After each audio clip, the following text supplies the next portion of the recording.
Morning po, ito yung isang magandang halaman, ang tubo-tubo na nakakagamot ng creatinine, diabetes, napakabisa po. Salamat sa nag-introduce sa akin ito. Yan po mga kapatid. Tubo-tubo, tubo-tubo.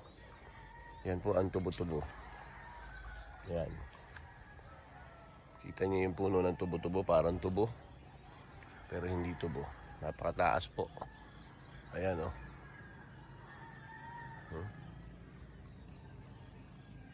Okay. So we are now in Mahayhay. Ito naman po yung puno ng Granada. Napakaganda po sa sore throat.